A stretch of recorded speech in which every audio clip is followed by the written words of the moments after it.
هارون الرشید په ښکار وته ښکار یو کو روټه خوړه چې روټه خوړه نو یو کارګر راغی او د هارون الرشید د مخې نه روټه یو تختول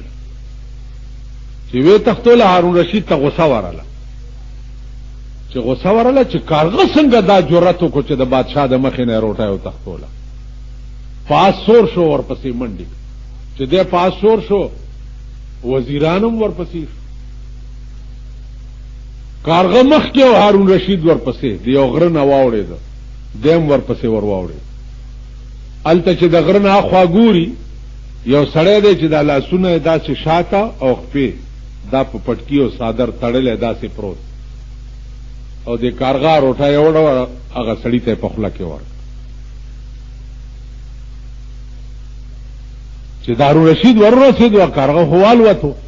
سړی ته وی دا څه چل دی د کارغه دا روټه څنګه راوړه وې صاحب په دې لار روانم غلو او شو کوله پیسې را نواغسته او په خپل پټکی او صادرې د خپې او لاسونه را تکلک کلک وتړ څومره موده وشوې 2 میاشتې وشو چې داسې تړلې پروت په دې لار اډو څوک راځي نه چې ما پرانیږي وې روټه او بس چل کې ول چې کله نغلو تړلې ما دا کارغه ټیم په ټیم وبم وروړي او په خله کې راکې او روټه هم وروړي او په خله کې راکې اوس مولانا روم څه وایي کہ اسببها بگذرو تقوی طلب اسببها بگذرو تقوی طلب تا خدا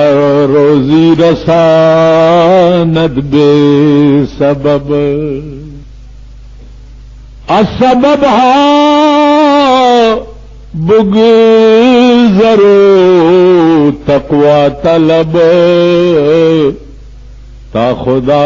روزی رساند بے سبب وی ہلی پریگ دا وجی مجوڑوا تقوی کا خدا لمنڈا کا چې خدای لا دې منډه کړه روټای بتا پسې منډي وږي روټای بتا پسې راځي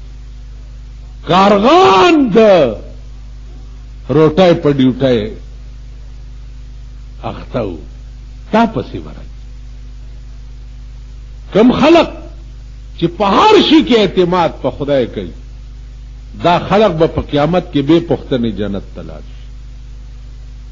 نن خو مونږ ارشي کې په انسان اعتماد کوو په بنده اعتماد کوو نو عزیزانو الہ ام پریخه دے اغا ذات چې هر کار حیران کن دے اغم پریخه دے داغه په کائنات کی ریسرچ ام پریخه دے نو خدای تاسو پریخی زانونو تا ګورئ چې لور راټینګه خزه دې منډه کوي چې خزه راټینګه لور دې منډه کوي چې لور راټینګه زوی در نه منډه وای چې زور راټینګه خزه در نه منډه وای د خدای په عظیم قهر اخته په عظیم قهر ورته ګوري نه خزه ته ټټ کولې شي نه زوی ته ټټ کولې شي نه لور ته ټټ کولې شي ګوري ورته وړه خوري لګیای کړت نشي کول او چې کړت په کور کې خزر ته کینا غولنا قدر ته ویلی نه د سړی زوی بنئ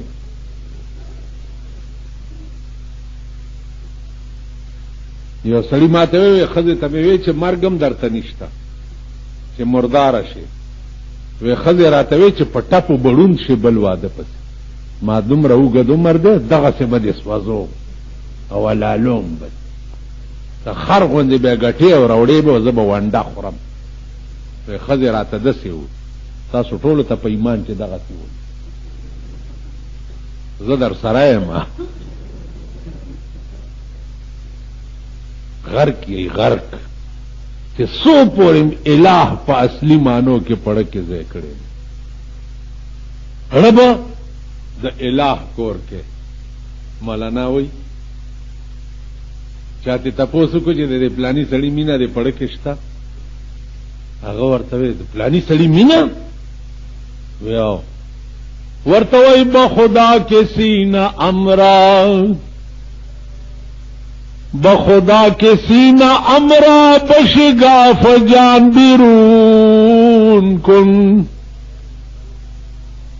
بخدا کے سینہ امرا بشگاف جان بیرون کن